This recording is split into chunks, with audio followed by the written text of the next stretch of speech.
Ladies and gentlemen, please welcome back to the stage the Honorable Wilbur Ross, Secretary of the United States Department of Commerce, to moderate a discussion on investment success and artificial intelligence.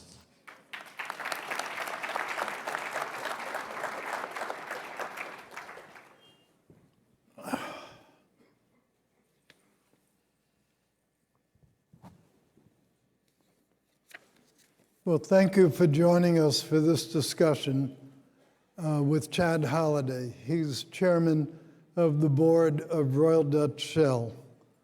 And thank you, Chad, for participating in this investment summit.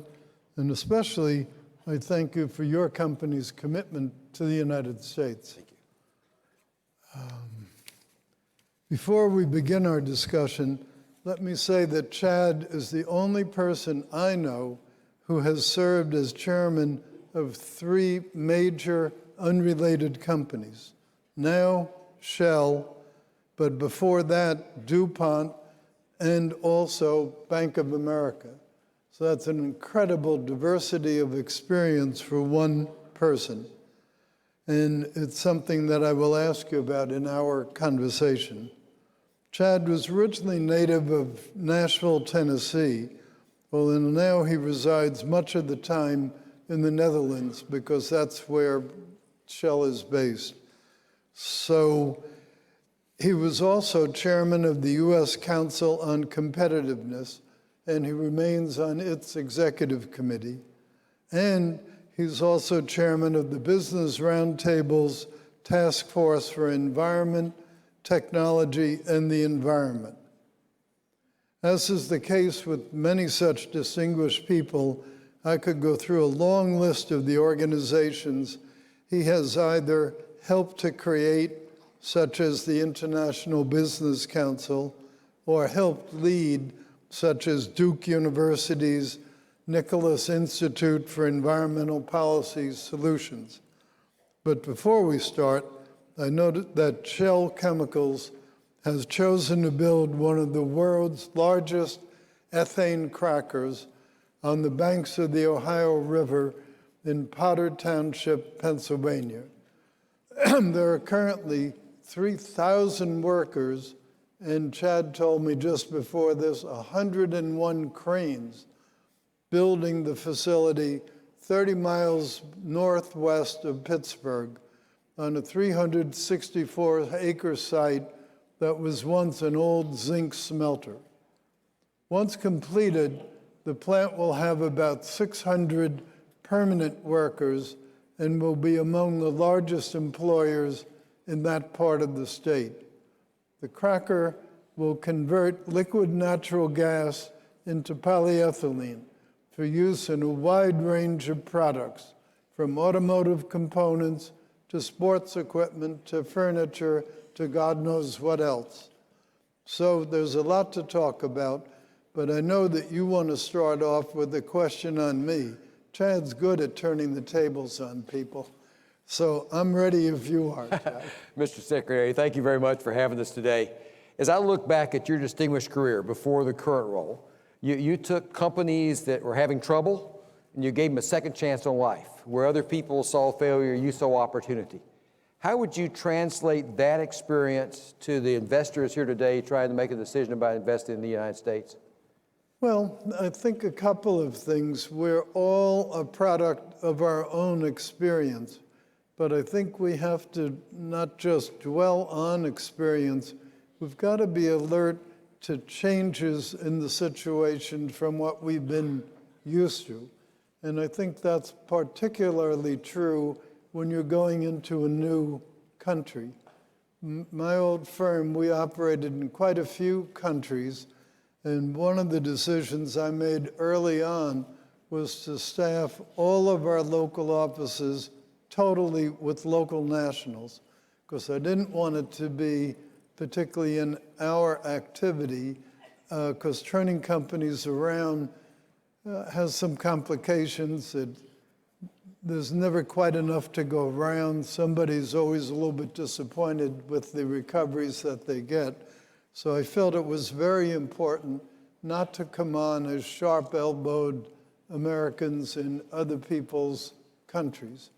because every country has its own mores, every country has its own culture, every country has its own set of kind of unwritten business rules.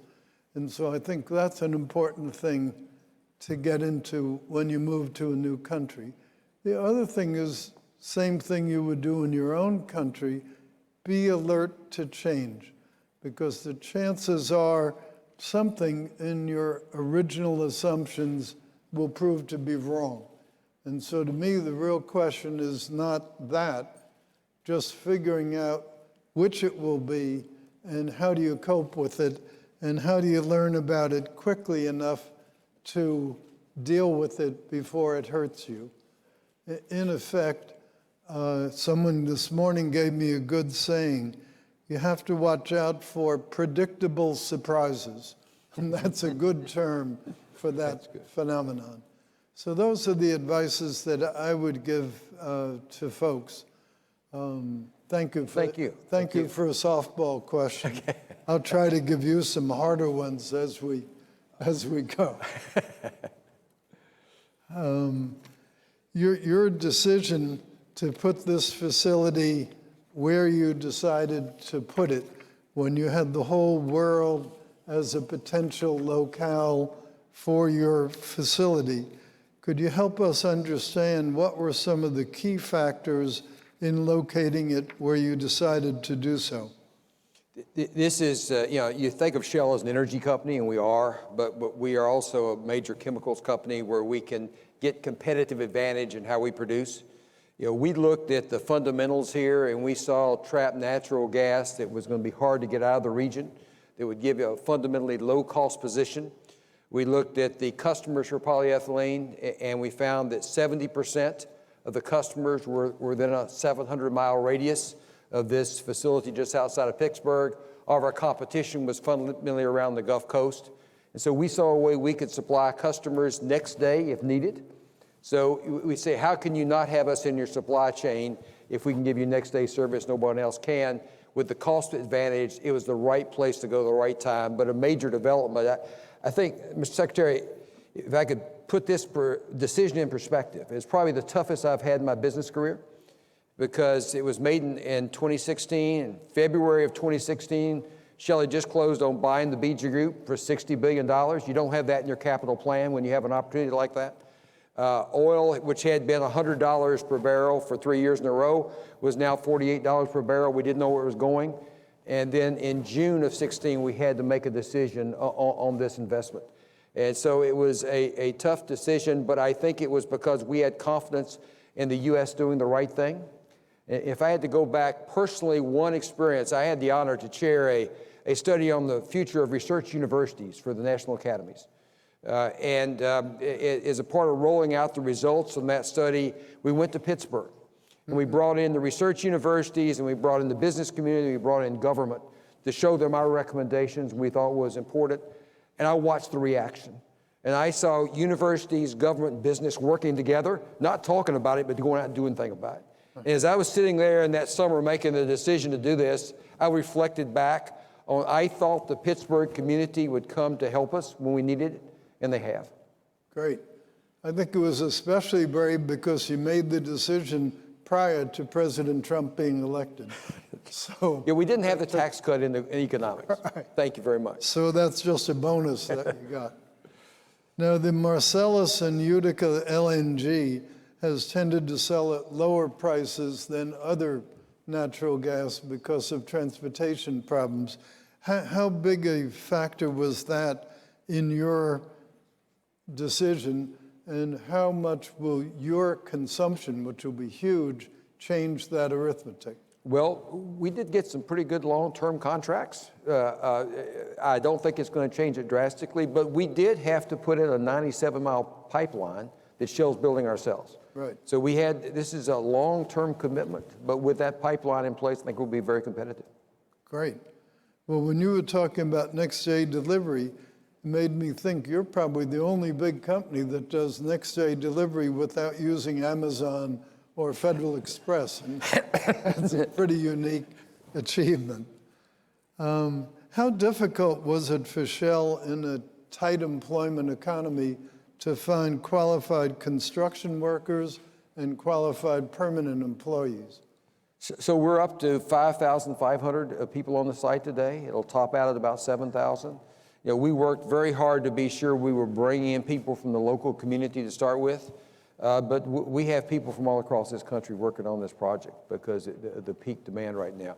And I'd say the local communities work with us quite well to deal with influx of people. When it comes to our permanent employees, we've already employed our first 58 people, even though we won't start up till 2021. Oh, we great. want people early on, and we're working closely with especially the community colleges there to make sure we have an ongoing supply, because it takes very talented people to operate a plant like that. Yeah, I would think yours is a highly technical facility. Absolutely. So we're quite encouraged with the cooperation. Well, that's something that's a message that a lot of you folks might take home. Community colleges have found a really important role with the business community. They are the most receptive ones to do learn-to-earn programs. They're the receptive ones to do training for workers jointly with companies. So to the degree you go into an area that's a little tight on labor, which probably some of you will, think about the community colleges. They're a very, very valuable and I think underrated resource. Now, some other firms are building similar facilities to the one that you fellows are building. Are you worried that too much capacity will come online attracted by the low-cost LNG here? For example, Lotte is building new cracker in Lake Charles, Louisiana. So we see demand for these fundamental products. They're key in a long-term society. They're more energy efficient in the long run. We'll be about 6% of the market in the U.S. with this facility, even was that large. And there will be ups and downs, but no, long-term, we think it's a very good investment. Great. How much, now it's time for a paid political commercial. How much of a help to you has the Commerce Department been? Is this where I use those notes you gave me?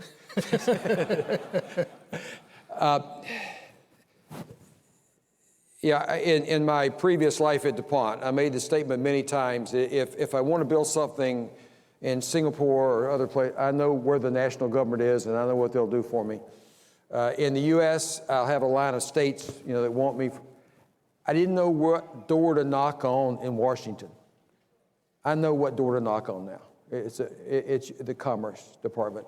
And let me just give you very specific examples. 85% of the materials for this facility were sourced in the U.S. Right. But some things were critically needed from outside the U.S. to meet the timeline.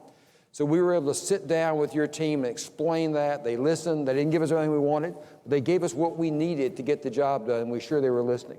As we talked about tariffs and quotas and how it made a difference, what we find is people that was really trying to help us and do the right thing for the whole community. So there's a receptive ear. So anyone here that's looking to do an investment anywhere in the country, I'd start at the Commerce Department and get some guidance. I think it'd be very useful. Good. I hope everyone heard that and is taking notes. How about the local development officials? Do they play a good constructive role for you? Yeah, anytime we're thinking about a facility like that, knowing the local people is the most important. We moved in 4 people to live there 5 years before we took this final decision. Living in the community, knowing the community, understanding their needs, becoming a part of the local organizations, helping them understand what this plant would mean so we could position it properly. So my advice to you is do that. It seems like, how in the world can you afford to move in people years in advance to live in the community? But if you will really understand the community, you have to be there. So because we did that, we found it extremely responsive. I was there when we were first moving the first dirt. And so most of the people I talked to were the local community. They were very supportive. And we had to move roads to make this work. And obviously, a major pipeline had to come in. And what we found is once we communicated so they weren't surprised with the action, it worked very well. And they also had us put in a car wash so our muddy vehicles, before they hit the road, wouldn't leave mud on their roads. Oh, really? Well, that's pretty good attention to detail. Now, you earlier ran DuPont. How different is the corporate culture at Royal Dutch Shell from the corporate culture at DuPont? there's more similarities than differences. Both really care about safety. Both really care about the highest standards of ethics. So I felt right at home. I could answer a question today at Shell around ethics or safety from all my DuPont experience, and it'll always have the right answer. We focus on high technology. We focus on very challenging projects. We're a bunch of engineers. People have generally lifetime employment that feel about the company. So I'd say the biggest difference is probably the parent cultures of the country. So Royal Dutch Shell is kind of unique. We have two parent countries. We have the Netherlands, which is our headquarters, and the United Kingdom, where we're incorporated. And so we're strongly influenced by the blend of those two cultures. Now, to put that in perspective, though, we have 10,000 employees in the Netherlands, we have 6,000 employees in the UK, and we have 19,000 employees in the US. We're spending $10 billion per year in the US on capital. That's out of a little less than 30 total. So this is a mammoth country to us. But yet we're still influenced, what I'd say, by the culture. I think the best way I could describe the difference is the US, which is more the DuPont culture because half of their employees are here, is more of the creative, take a risk kind of environment. So when we decided at Shell, we had to find a way to drastically improve the speed of developing our new technology. So the goal we had is how can you take your development time from discovery of a technology and cut it to 1/3 of the previous level. Where do we do that? Well, we decided to do that off campus at MIT, and we staffed it with Americans out of the space program. Out of the space program? Space program. And they just thought differently. They thought about speed, of how to do things, and I can report to you without a doubt we've met that goal of cutting it to 1/3 the previous level. And our issue is all of our businesses now want to use that tech center in off MIT. Well, that's a little alarming. Commerce is charged with commercializing space. Now you're encouraging everybody to raid our space technology people. They're going to make a big problem, big management problem for me. Well, I'm concerned you'll take their people back. So. Well, now that I hear where they are. Okay. Now, you also had served as board chairman of Bank America. How did your Bank America experience influence your theories of management? I joined Bank of America after the crisis. Right. I remember when Walter Massey gave me a call and said, "Jed, you must join the board of Bank of America." And I said, "Walter, there's a lot of things I must do, but that's not on my list." and he convinced me to consider it, and I'm glad I did. I didn't go in with the idea of being chair, but what I could say is that was, I learned as much in that time of Bank of America. And if I have advice for people here, there were two things that many regulatory things were imposed. The current administration, we're improving those. We're getting it down to the right size. It's very encouraging. But at that point in time, as a bank, you couldn't push back. You had to do it. And one was called the stress test, where they would give you extreme conditions. You had to test yourself against the unemployment goes to 10% and so forth. And they wouldn't really tell you how they were going to play it. So it was a little bit of a cat and mouse game. But it made you stop and think about what scenarios the bank could face, what it could be. And even though it was far too cumbersome to be, totally effective, we learned a lot from that. And so I could say, looking at that, we really had things we put in the bank that were useful. So the advice from that one is clearly, don't just see this as a regulatory problem that's a big issue. And say, what is it I can really learn from this? Work to get the regulation right, but learn from it while you're doing it. Don't just fight it. Don't just complain about it. Because if you don't put your best people doing this, you won't get the issue. The second one that really hit me is what we call the living will, which was the way of, if there's another crisis, and there well could be, how do you break up these banks in a way where you can protect the depositors so the U.S. government has more options than they did before? And you don't realize the interconnected of your systems. So by going through that, we really understand a lot from that. So I could say I would take both those experiences in the Shell, where our systems interconnected in a way we didn't think they were. So if we have a problem here, it could impact over there. And at Shell, we've been doing scenario planning for 48 years. We think it's fundamental. We can't do a point forecast. I can't predict oil this summer, let alone 10 years from now. So we focus on scenario planning. It's been very useful. That's good advice. Now, what advice would you give other foreign companies considering their first investment in the U.S.? Local, local, local. So once you find, and we've seen from the presentations here, there's a number of states that would like to have you come.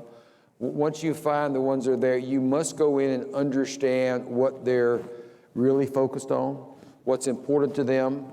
Can you get the talent that you need for your operations?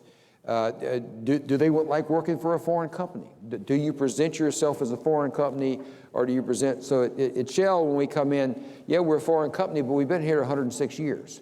We have, this number is going to shock you. We have helped 318,000 teachers advance their education. Wow. Either through internships or scholarships or some way of working. Because what we find is improving the education system so important. And if we have 318,000 teachers that also know something about Shell, they might give you a good recommendation. So I think it's very important to be really ingrained in the local community. And this idea of putting people on site 3 years in advance is a worthwhile investment.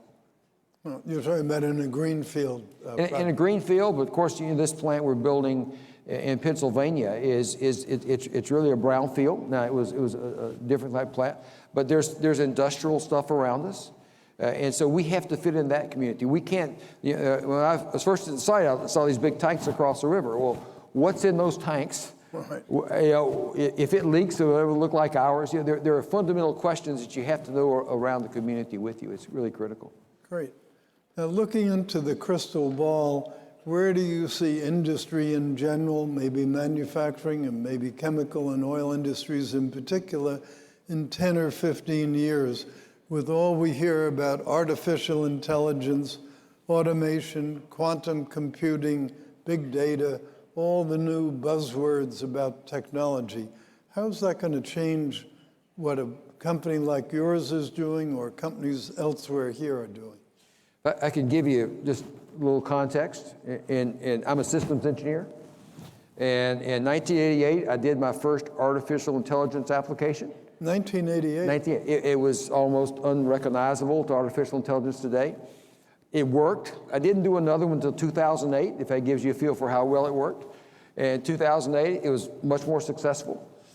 In 2018, I would say, is the year that artificial intelligence broke through to a new horizon. So in Shell, we see it as a critical tool to almost everything we do. And in February of last year, we did our first horizontal drilling with the artificial intelligence program. So the drill would teach itself how to do it. That was our first experience. By September, it was a global standard for Shell. So wow. Every one of our drilling engineers have at their disposal artificial intelligence anywhere in the world for that type drilling application. So what I would stress is artificial is here. It will improve, it will get better. So the other speakers talked about that. But you do not need to wait. You need to go for applications. We use drones to inspect our stacks now. Nobody climbing up a scaffolding. Wow. Just send the drone down the stack and let it take a look. In Australia, there's a regulation where we have to take some readings on our wells every day. Used to be somebody had to drive out there in a pickup truck, get out, take 2 minutes, take the readings, and get back in the truck, drive somewhere else for 50 miles. Now we have a drone that flies over and makes the readings from the air based on sensors on what's going on. We use autonomous ships. We talk about autonomous cars, but when we're surveying a seabed for exploration or an offshore windmill, we now use autonomous ships. We do it for about half the cost and about half the time. Wow. So I'd say this technology is pervasive, and if you're not a fast adopter now and commercializer, you're going to miss the window. Wow, that's quite a view. So you're telling me next year or the year after, this room will be filled with drones. We won't have any real humans here. Look real close. There might be a few up there now. Well, thank you very much. I've enjoyed this chat. I hope you have.